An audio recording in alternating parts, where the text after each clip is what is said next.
आप सभी ने ये कहावत तो सुनी होगी कि तकदीर का लिखा कोई नहीं बदल सकता।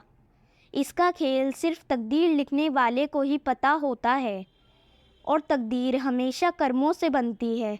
ऐसा ही दो भाइयों की कहानी यहाँ बताई जा रही है, जिसमें दोनों की तकदीर ने ऐसा खेल खेला कि दोनों की दुनिया ही उलट गई। बात बहुत पुरानी है। गुजरात के सूरत शहर में मनसुख लाल नाम का एक व्यापारी रहता था। इनका कीमती रत्न का कारोबार था। इनका कारोबार दुनिया के कई देशों में फैला हुआ था। पूरे सूरत शहर में इनका मान और सम्मान था। मनसुख लाल के दो बेटे थे, जिनका नाम रामलाल और श्यामलाल था। रामलाल को दौलत और रुतबे का बहुत घमंड था, जबकि श्यामलाल एक शरीफ और सुलझा हुआ इंसान था। घमंड के साथ साथ रामलाल ईर्ष्या और बेईमानी जैसे अवगुण भी थे। समय के साथ साथ मनसुख लाल की उम्र बढ़ती जा रही थी। ऐसे में उनके दोनों बेटों ने कारोबार में पिता का अधिक से अधिक हाथ बटाना शुरू कर दिया था। कुछ समय के पश्चात मनसुख लाल चल बसे और कारोबार का पूरा भार रामलाल और श्यामलाल के कंधों पर आ गया। बड़ा भाई होने के नाते रामलाल ने व्यापारिक फैसलों में अपनी मर्जी चलानी शुरू कर दी। रामलाल बेईमानी और मक्कारी भरे फैसले लेने लगा। असली रत्न के नाम पर वह नकली रत्न का व्यापार करने लगा, जिससे उसका मुनाफा बढ़ने लगा। इस मुनाफे से उसका बाकी बचा चरित्र भी काला हो गया। दौलत के घमंड में वह उन्मादी जैसे व्यवहार करने लगा। दूसरी तरफ शरीफ और सुलझे हुए श्यामलाल को शुरू में रामलाल की बेईमानी का इल्म तो नहीं हुआ, परंतु जब उसने उसके व्यवहार में परिवर्तन देखा तो पूरे माजरे को समझने में उसे ज़्यादा देर नहीं लगी। रामलाल की करतूतों से श्यामलाल को बड़ा दुख हुआ। उसने रामलाल को समझाने और सही रास्ते पर लाने की कोशिश भी की, परंतु वह नाकाम रहा। उल्टे रामलाल श्यामलाल से खफा हो गया और व्यापार में बंटवारे का बहाना ढूंढने लगा। बंटवारे में भी उसने बेईमानी की साजिश रची, घर में कलह का माहौल पैदा किया। अंत रामलाल अपनी साजिश में सफल रहा और श्यामलाल के हिस्से के व्यापार पर भी वह कब्जा कर बैठा।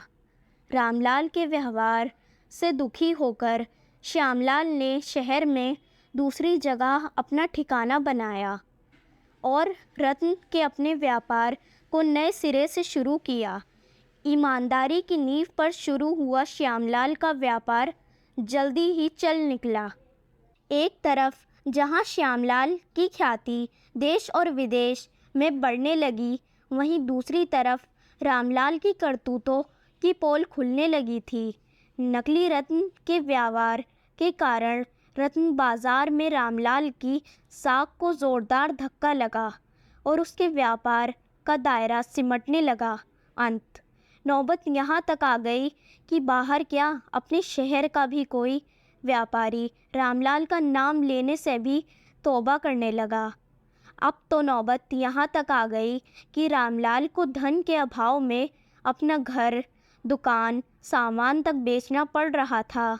जल्दी ही रामलाल के हाथ से सब कुछ निकल गया और वह परिवार सहित सड़क पर आ गया। अब रामलाल को अपने किए पर पछतावा हो रहा था, परंतु उसकी तकदीर ने जो खेल खेला था, उससे आसानी से पीछे आना उसके लिए संभव नहीं था। दूसरी तरफ श्यामलाल की तकदीर का खेल था, जिसकी बदौलत वह रंग से राजा बन गया था। जब रामलाल की बदहाली की खबर श्यामलाल को लगी तो उसे बड़ा दुख हुआ। पुरानी बातों को भूलकर वह भागा भागा अपने बड़े भाई रामलाल के पास पहुंचा और रामलाल के लाख मना करने के बाद भी उसे परिवार सहित अपने पास ले आया। ये भी तकदीर का ही खेल था कि जिस भाई के साथ रामलाल ने बदसलूकी कर उसे सड़क पर पहुंचा दिया था, वही भाई आज उसे सड़क से उठाकर अपने घर में ले आया था। इस कहानी से ये शिक्षा मिलती है कि तकदीर कब किसके साथ क्या खेल दे, इसका अंदाज़ा कोई नहीं लगा सकता। हाँ, इतना ज़रूर है कि आपके कर्म ही आपकी तकदीर लिखते हैं। जिस तरह रामलाल और श्यामलाल के कर्मों के आधार पर तकदीर ने उसके साथ खेल खेला था, इसी तरह अच्छे कर्म करते रहना चाहिए। क्या पता कल तकदीर आपके साथ क्या खेल खेल जाए। इसलिए कहते हैं तकदीर का खेल निराला है। दोस्तों, मैं आशा करती हूँ कि आपको ये कहानी पसंद आई है, तो इसे अपने दोस्तों के साथ शेयर ज़रूर करें और इसी तरह की कहानियाँ डेली देखने के लिए आप हमारे चैनल को सब्सक्राइब कर सकते हैं। धन्यवाद।